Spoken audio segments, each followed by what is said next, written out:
എല്ലാവർക്കും എൻ്റെ വിനീത നമസ്കാരം. ഇപ്പോൾ പത്രമാധ്യമങ്ങളിലൂടെ കൊടുമ്പിരി കൊള്ളുന്ന ഒരു വിഷയമാണ് ഛത്തീസ്ഗഡിൽ വെച്ച് 2 മലയാളികളായ കന്യാസ്ത്രീകളെ പോലീസ് അറസ്റ്റ് ചെയ്തിരിക്കുന്നു. റെയിൽവേ പോലീസാണ് അറസ്റ്റ് ചെയ്തിരിക്കുന്നത്.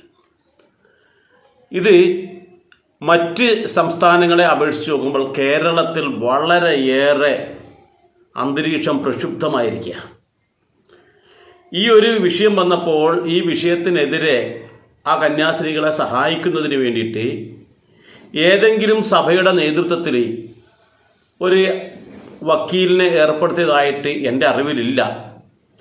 എന്നാൽ അവർക്ക് വേണ്ടി നിരവധി രാഷ്ട്രീയ നേതാക്കന്മാർ ഘോരഘോരം പ്രതിഷേധം രേഖപ്പെടുന്നതായിട്ട് നമുക്ക് കാണാൻ കഴിയും. കന്യാസ്ത്രീകളെ റെയിൽവേ സ്റ്റേഷനിൽ വെച്ച് റെയിൽവേ പോലീസ് അറസ്റ്റ് ചെയ്തു എന്ന് പറയുമ്പോൾ തന്നെ ഇവിടെ പ്രതിഷേധം പൊട്ടിപ്പുറപ്പെട്ടു. പലരും മുമ്പും ബിമ്പും നോക്കാതെ അരയും തലയും മുറുക്കി രംഗത്തിറങ്ങിക്കഴിഞ്ഞു. ചില ആൾക്കാർ പറയുന്നത് അവിടുത്തെ വർഗീയ ശക്തികളായ ചില ആൾക്കാർ അല്ലെങ്കിൽ ചില സംഘങ്ങൾ മുൻകൂട്ടി ധാരണ പ്രകാരം പടച്ചുണ്ടാക്കിയ ഒരു നാടകമാണ് ഇതൊക്കെ എന്ന് പറയുന്നുണ്ട്. കാരണം നിരപരാധികളായ 2 പേരെ മതത്തിൻ്റെ പേരിൽ മതപരിവർത്തനം എന്നൊക്കെ പറഞ്ഞുകൊണ്ട് പടച്ചുണ്ടാക്കിയ മുൻകൂട്ടി പ്ലാനിങ് ചെയ്ത ഒരു നാടകമാണെന്നൊക്കെ പറയുന്നുണ്ട് ചില ആൾക്കാർ. യഥാർത്ഥത്തിൽ അങ്ങനെയാണെങ്കിൽ അത് ആരാണോ പ്ലാൻ ചെയ്തത് അവരെ ശിക്ഷിക്കണം, അത് ശരിയാണ്. പക്ഷെ എന്ത് വേണം, ആദ്യം ഇത് യാഥാർത്ഥ്യം മനസ്സിലാക്കണം, ഇതൊരു സത്യം മനസ്സിലാക്കണം. സത്യം മനസ്സിലാക്കിയിട്ട് വേണം പ്രതികരിക്കാൻ. അല്ലാതെ കാള വെറ്റു എന്ന് കാണുമ്പോൾ കേൾക്കുമ്പോൾ തന്നെ കയറെടുക്കുന്ന സ്വഭാവമാണ് ഇവിടുത്തെ രാഷ്ട്രീയക്കാർക്കും ഇവിടുത്തെ ചില മത നേതാക്കന്മാർക്കും ഉള്ളത്.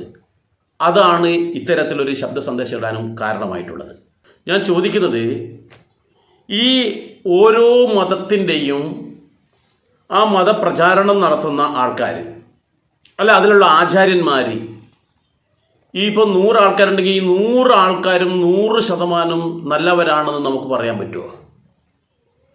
ഹിന്ദു മതത്തിൽ തന്നെ ആയിക്കോട്ടെ, ഹിന്ദു മതത്തിലുള്ള എല്ലാ ആചാര്യന്മാരും 100% ക്ലിയർ ആണെന്ന് നമുക്ക് പറയാൻ പറ്റുമോ? എനിക്ക് പറയാൻ പറ്റില്ല. കാരണം എന്താ, എൻ്റെ അറിവുള്ളിടത്തോളം നിരവധി വ്യാജന്മാരുണ്ട്, അറിവില്ലാത്ത ആൾക്കാരുണ്ട്, തട്ടിപ്പും വെട്ടിപ്പും നടത്തുന്ന നിരവധി ആൾക്കാരുണ്ട്. ഒരു രുദ്രാക്ഷവും ചന്ദനക്കുറിയും ഒക്കെ വെച്ചുകൊണ്ട് ഓരോ ആൾക്കാരെയും പറഞ്ഞ് പറ്റിച്ചും കൊണ്ട് അവരെ വലിയ കുഴിയിലേക്ക് ചാടിക്കുന്നതും അവരുടെ സ്വത്തടിച്ചെടുക്കുന്നതും സ്ത്രീകളെ പീഡിപ്പിക്കുന്നതുമായിട്ടുള്ള നിരവധി ആൾക്കാരുണ്ട്. അങ്ങനെ എത്രയോ ആൾക്കാർ കാരാഗൃഹത്തിൻ്റെ ഉള്ളിലായിട്ടുണ്ട് എന്നുള്ളത് നമുക്ക് യാതൊരു സംശയവും വേണ്ട. ഉത്തരേന്ത്യയിലാണ് കൂടുതലായി കണ്ടുവരുന്നത് എന്നർത്ഥം. അപ്പോൾ അങ്ങനെ നിരവധി ആൾക്കാരെ ജയിലിനുള്ളിൽ അടച്ചിട്ടുണ്ട്.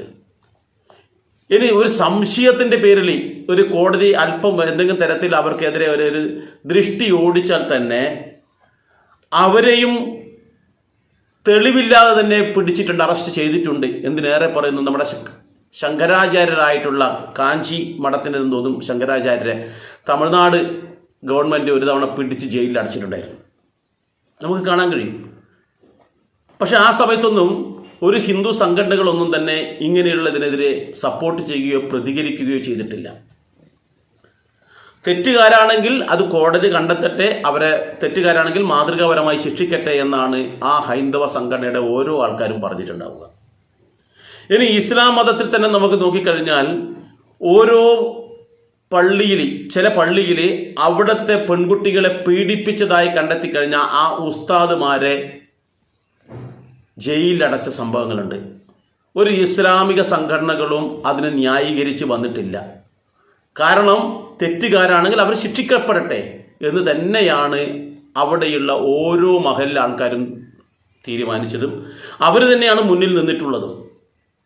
അപ്പോൾ തെറ്റ് ചെയ്യുന്ന ഏത് മതത്തിൻ്റെ ആളായാലും ശരി, അവർ തെറ്റ് ചെയ്യുന്നത് തെറ്റാണോ ശരിയാണോ എന്ന് കൃത്യമായി മനസ്സിലാക്കിയിട്ട് വേണം അതിനെതിരെ പ്രതികരിക്കാൻ. ഇവിടെ കന്യാസ്ത്രീകളെ ഈ മനുഷ്യക്കടത്തുമായി ബന്ധപ്പെട്ടിട്ടാണ് അവിടെ പിടിയിലായിട്ടുള്ളത്. അങ്ങനെയാണ് നമ്മൾ പത്രമാധ്യമത്തിൽ അറിഞ്ഞിട്ടുള്ളത്. എന്നാൽ ഇതിലെന്തെങ്കിലും പൊരുളുണ്ടോ? ഇതിലെത്രയെങ്കിലും യാഥാർത്ഥ്യമുണ്ടോ? എന്താണ് ഇതിൻ്റെ പിന്നിലുള്ള തേജോവികാരം? ഇത് നമ്മൾ ആരെങ്കിലും അന്വേഷിച്ചോ? തെറ്റുകാരല്ല എങ്കിൽ അവരെ നിർബന്ധമായും അവരെ പുറത്തേക്ക് കൊണ്ടുവരേണ്ടതാണ്. അങ്ങനെ ചെയ്തിട്ടുണ്ടെങ്കിൽ അതിന് പിന്നിൽ ആരെങ്കിലും ഉണ്ടെങ്കിൽ അവരെ മാതൃകപരമായി ശിക്ഷിക്കണം. കാരണം തെറ്റുകാരല്ലാത്ത ഒരാളെ ശിക്ഷിക്കാൻ അല്ലെങ്കിൽ അന്യായമായി അറസ്റ്റ് ചെയ്തിട്ടുണ്ടെങ്കിൽ അതിൻ്റെ പിന്നിൽ പ്രവർത്തിച്ച ആൾക്കാരെ കണ്ടെത്തണം. അത് നമ്മൾ അന്വേഷിച്ച് കണ്ടെത്തിയതിന് ശേഷമാണ് പ്രതികരണം വേണ്ടത്. ഇനിയല്ല ഇവർ ഈ പറയുന്ന തരത്തിൽ മനുഷ്യക്കടത്തുമായി ബന്ധപ്പെട്ടിട്ടാണോ പിടിക്കപ്പെട്ടിട്ടുള്ളതെന്നുണ്ടെങ്കിൽ അത് നമ്മൾ കൃത്യമായി അറിഞ്ഞാലല്ലേ നമ്മളിവിടെ പ്രതികരിക്കേണ്ടത്. അപ്പോൾ ഏതെങ്കിലും ഒരു മതപ്രചാരകന്മാരായിട്ടോ അല്ലെങ്കിൽ അതിനൊന്നിച്ച് നടക്കുന്ന ആളായതുകൊണ്ട് അവർക്ക് എന്ത് തെറ്റ് ചെയ്താലും അവർ ഒരു ആരോപണം വന്നു കഴിഞ്ഞാലും അവരെ അറസ്റ്റ് ചെയ്യാനോ അല്ലെങ്കിൽ അവരെ അവർക്കെതിരെ അന്വേഷണം നടത്താനോ പാടില്ല എന്ന് പറയുന്നത് എന്തിൻ്റെ അടിസ്ഥാനത്തിലാണ്? അതൊന്നൊരു സംശയമായിട്ട് വരികയാണ്. എല്ലാ മതത്തിലുമുണ്ട് ഇത്തരത്തിലുള്ള ആൾക്കാർ. നമുക്കറിയാം ജലന്ധർ ബിഷപ്പിനെ കുറിച്ച് വളരെ ശക്തമായ രീതിയിൽ പ്രക്ഷോഭമടക്കം ഇവിടെ നടത്തിയിട്ടുണ്ട് പല ആൾക്കാരും. അപ്പോൾ അന്നും ഒരു വിഭാഗം ഈ പറയുന്ന ബിഷപ്പിനോട് ഒന്നിച്ചിരുന്നു. വളരെ കുറച്ച് ആൾക്കാരും സാധാരണക്കാരായ ആൾക്കാരും ആ കന്യാസ്ത്രീകൾക്കൊപ്പമാണ് നിന്നിട്ടുണ്ടായിരുന്നത്. അന്ന് ആ പീഡനം മാനസികമായി തളർന്ന അവർക്ക് ആശ്വാസമേകാൻ അവർക്ക് ഇന്നും നീതി കിട്ടിയിട്ടില്ല എന്ന വിധത്തിലാണ് അവർ സംസാരിക്കുന്നത്. അഭയ കേസിൽ ശിക്ഷിക്കപ്പെട്ട അവർ കുറ്റക്കാരാണെന്ന് കണ്ടെത്തി അവർക്ക് സപ്പോർട്ട് ചെയ്തുകൊണ്ടാണ് ഒരു വിഭാഗം ആൾക്കാർ ഇന്നും നിലനിൽക്കുന്നത്. ഞാൻ ഒരു മതത്തിനെ കുറ്റം പറയല്ല. എല്ലാ മതത്തിലും ശ്രേഷ്ഠമായ സന്ദേശങ്ങൾ കൊടുക്കാറുണ്ട്, നല്ല നല്ല കാര്യങ്ങളാണ് ചെയ്യുന്നുണ്ടാവുക. പക്ഷേ ഒരു മതത്തിൻ്റെ മറവിൽ എന്തെങ്കിലും ആരെങ്കിലും തെറ്റ് ചെയ്തതായിട്ട് ഒരു നീതിപീഠത്തിന് തോന്നിക്കഴിഞ്ഞാൽ അല്ലെങ്കിൽ നിയമപാലകർക്ക് തോന്നിക്കഴിഞ്ഞാൽ അവരെ അറസ്റ്റ് ചെയ്യുക എന്നുള്ളത് സാധാരണഗതിയിലുള്ളതാണ്. അറസ്റ്റ് ചെയ്തു കഴിഞ്ഞാൽ അവർ തെറ്റുകാരാണോ അല്ലയോ എന്ന് തെളിയിക്കേണ്ടത് ആ പിടിക്കപ്പെട്ട വ്യക്തികളാണ്. ഇത്രയും ദിവസമായി, ഇപ്പോൾ 2 ദിവസമായി അവർ അറസ്റ്റ് ചെയ്യപ്പെട്ടിട്ട് ഇതിനെക്കുറിച്ച് കൃത്യമായിട്ട് ഒരു ധാരണയും നമ്മൾക്ക് ആർക്കുമില്ല. പക്ഷേ ഇവിടെ പാർലമെൻറ്റിൽ ബഹളം ഉണ്ടാക്കുന്നു, പുറത്ത് ബഹളം ഉണ്ടാക്കുന്നു, സമരം ചെയ്യുന്നു, പലതരത്തിലുള്ള പ്രതിഷേധം നടത്തുന്നു. ഈ പ്രതിഷേധം നടത്തുന്നതിന് മുമ്പ് എന്താണ് യാഥാർത്ഥ്യമെന്ന് എത്ര പേര് അന്വേഷിച്ചിട്ടുണ്ട്? അവർ മലയാളികളാണ്, 2 മലയാളികളായ സ്ത്രീകളാണ്. അവർ വിശുദ്ധമായിട്ടുള്ള കുപ്പായം ധരിച്ച ആൾക്കാരാണ് എന്ന് കരുതി ഈ കുപ്പായം ധരിച്ച ആൾക്കാരെല്ലാവരും 100% ആൾക്കാരും നല്ലവരാണെന്ന് പറയാൻ പറ്റുമോ? നല്ലവരായിരിക്കും ബഹുഭൂരിപക്ഷവും. പക്ഷേ എല്ലാവരും അങ്ങനെയാണെന്ന് പറയാൻ പറ്റില്ല. ഒരു അമ്പലത്തിൽ പൂജാരിയാണ് എന്ന് പറഞ്ഞുകൊണ്ട് അവൻ 100% നല്ലവനാണെന്ന് നമുക്ക് പറയാൻ പറ്റുമോ? പറ്റില്ല. അതിന് കള്ളുകുടിയനുണ്ടാവും, പെണ്ണുപിടിയനും ഉണ്ടാവും, ഇല്ലയെന്നും പറയാൻ പറ്റില്ല. അങ്ങനെയുള്ള അപൂർവം ചില കേസുകളൊക്കെ നമുക്ക് വന്നിട്ടുണ്ട് ഇപ്പോൾ അടുത്ത കാലത്ത്. കാരണം യഥാർത്ഥത്തിലുള്ള അതൊരു ജോലിയായി മാത്രം കാണുന്ന ആൾക്കാർ, ഈ പൂജാരിയായിട്ട് ക്ഷേത്രത്തിൽ ചെയ്യുമ്പോൾ അതൊരു പൂജ മാത്രമായി കണക്കാക്കുന്ന ആൾക്കാരുണ്ട്. അതൊരു ഈശ്വര സേവയാണ്, ഞാൻ ചെയ്യുന്നത് ജനങ്ങൾക്കുള്ള ഒരു പുണ്യമായ കർമ്മമാണ് എന്നുള്ള ചിന്തയോടുകൂടി ഒന്നല്ല, അവർക്കത് ബിസിനസ്സാണ്. അപ്പോൾ അങ്ങനെ ചിന്തിക്കുന്ന അപൂർവം ചിലരുണ്ട്. അപ്പോൾ അങ്ങനെയുള്ള ഏതൊരാളായാലും, അത് ഹിന്ദു ആവട്ടെ, ക്രിസ്ത്യൻ ആവട്ടെ, ഇസ്ലാം ആവട്ടെ, ആരായാലും തെറ്റ് ചെയ്തു കഴിഞ്ഞാൽ അവരെ ശിക്ഷിക്കണം. അപ്പോൾ അവർ തെറ്റ് ചെയ്തോ ഇല്ലയോ എന്ന് നമ്മൾ കൃത്യമായി മനസ്സിലാക്കാതെ ഇത്തരത്തിൽ പ്രതികരിക്കുന്നത് ശരിയായ ഒരു നടപടിയല്ല എന്നുള്ളതാണ് എൻ്റെ അഭിപ്രായം. അത്തരത്തിലാണ് ഇവിടെ ഇപ്പോൾ കണ്ടുവരുന്നത്. ഇവിടുത്തെ രാഷ്ട്രീയ നേതാക്കന്മാരെല്ലാം ഘോരമായിട്ട് പറയുന്നുണ്ട്. അവിടെ ബജ്രംഗ് ദളിൻ്റെ ആൾക്കാർ പോയിട്ട് ഇവരെ പിടിച്ചു, അങ്ങനെ ചെയ്തു, ഇങ്ങനെ ചെയ്തു. നിരവധി കന്യാസ്ത്രീകൾ കുംഭമേള നടക്കുന്ന സ്ഥലത്തേക്ക് വന്നിട്ടുണ്ട്. അവർക്ക് ഒരു ബുദ്ധിമുട്ടുണ്ടായിട്ടില്ല. അത് ഉത്തരേന്ത്യയിലാണ്. എന്തിനേറെ കാശി എന്ന് പറയുന്ന പുണ്യഭൂമിയിലടക്കം നിരവധി കന്യാസ്ത്രീകളെ ഞാൻ കണ്ടിട്ടുണ്ട്. ഞാൻ പോയ സമയത്ത്, ഞാനൊരു 10-15 തവണ പോയതാണ്, ഞാൻ കണ്ടിട്ടുണ്ട്. അവരവരുടെ ആ കൃത്യമായിട്ടുള്ള ആ വസ്ത്രം ധരിച്ചുകൊണ്ട് തന്നെ പോയത്. അവർക്കൊന്നും ഒരു സ്ഥലത്തും ഒരു ബുദ്ധിമുട്ടുണ്ടായതായിട്ട് എൻ്റെ അറിവിലില്ലേ.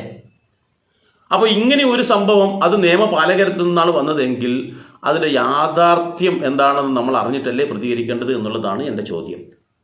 അവർ തെറ്റുകാരാണോ അല്ലയോ എന്ന് ഇതുവരെ പൊതുജനങ്ങൾക്ക് മനസ്സിലായിട്ടില്ല. അവരുടെ കാഴ്ചപ്പാടിൽ, അറസ്റ്റ് ചെയ്ത അവരുടെ കാഴ്ചപ്പാടിൽ അതിങ്ങനൊരു സംഭവമാണ്. അപ്പോൾ അങ്ങനെ ഒരു സംഭവം അറിയുന്ന സമയത്ത് അവിടെ ഈ ബജ്രംഗ് ദളിൻ്റെ ആൾക്കാർ വന്നു എന്നും പത്രത്തിൽ വളരെ വ്യക്തമായിട്ട് പറയുന്നുണ്ട്. അവർ അവിടെ ബഹളം ഉണ്ടാക്കിയതായിട്ടും പറയപ്പെടുന്നുണ്ട്. അതൊക്കെ പത്രമാധ്യമങ്ങളിലൂടെ അറിവ് മാത്രമാണ്. അതുപോലെ തന്നെ നവമാധ്യമങ്ങളിലൂടെ അറിവ് മാത്രമാണ്.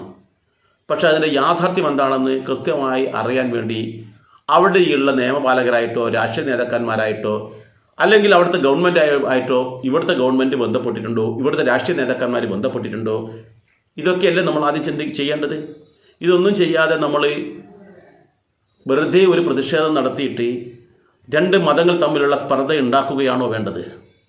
മതസ്പർദ്ധ എളുപ്പത്തിലുണ്ടാക്കാം, പക്ഷേ അത് കെട്ടടങ്ങാൻ വളരെ ബുദ്ധിമുട്ടാണ്. ഈ കേരളത്തിൽ നിരവധി നല്ലവരായ ഹിന്ദു മുസ്ലിം ക്രിസ്ത്യൻ സഹോദരന്മാർ സാഹോദര്യത്തോടു കൂടി കഴിയാൻ. അപ്പോൾ ഇവിടെയാണ് ഏറ്റവും കൂടുതൽ ഇങ്ങനെയുള്ള വിഷയം, എവിടെയോ ഉത്തരേന്ത്യയിൽ എന്തോ സംഭവിച്ചെന്ന് പറ്റി ഇവിടെയാണ് കോലാഹലം മുഴുവൻ ഉണ്ടാക്കുന്നത്. അപ്പോൾ ഈ ഉണ്ടാക്കുന്ന ആളുടെ ലക്ഷ്യം എന്താണെന്ന് വെച്ചാൽ ഇവിടെയുള്ള ഈ ഹിന്ദു ക്രിസ്ത്യൻ ബന്ധം നശിപ്പിക്കുക എന്ന് മാത്രമാണ്. ഇവർ തമ്മിൽ ഒരിക്കലും അടുക്കാൻ പാടില്ല, ഇവർ അകന്നു നിൽക്കണമെന്നുള്ള ആ ഒരു ഗൂഢ ഉദ്ദേശത്തോടുകൂടി ചില ആൾക്കാരുടെ തലയിൽ ഉദിച്ച ബുദ്ധിയാണ് ഈ പ്രതിഷേധമെന്ന് എനിക്ക് തോന്നിപ്പോവുകയാണ്. ഏതായാലും വരും ദിവസങ്ങളിൽ നമുക്ക് സത്യാവസ്ഥ എന്താണെന്ന് മനസ്സിലാക്കാൻ പറ്റും. സത്യാവസ്ഥ മനസ്സിലാക്കി കഴിയുമ്പോൾ നമുക്കൊരു കാര്യം ഉറപ്പാണ്, നിരപരാധി ആരായാലും അവർ ശിക്ഷിക്കപ്പെടരുത്. അവർക്കുണ്ടാകുന്ന അപമാനങ്ങൾ ഒരിക്കലും പരിഹരിക്കാൻ പറ്റാത്തതായിരിക്കും, പക്ഷെ അങ്ങനെ അപമാനത്തിന് ഇടവരുത്താൻ പാടില്ല എന്നുള്ളതാണ് എൻ്റെ അഭിപ്രായം. അത് ഈ കന്യാസ്ത്രീകൾ ശുദ്ധരാണെങ്കിൽ അവർക്കൊരു പോറൽ പോലുമില്ലാതെ അവരെ പുറത്തേക്ക് കൊണ്ടുവരണം. അല്ല, അവരിതിൻ്റെ പിന്നിൽ തെറ്റ് ചെയ്തവരാണെങ്കിൽ അവരെ മാതൃകാപരമായി ശിക്ഷിക്കുക തന്നെ വേണം. ഈ ഒരു തീരുമാനമാണ് എല്ലാ ആൾക്കാരും എടുക്കേണ്ടതെന്നാണ് എൻ്റെ അഭിപ്രായം.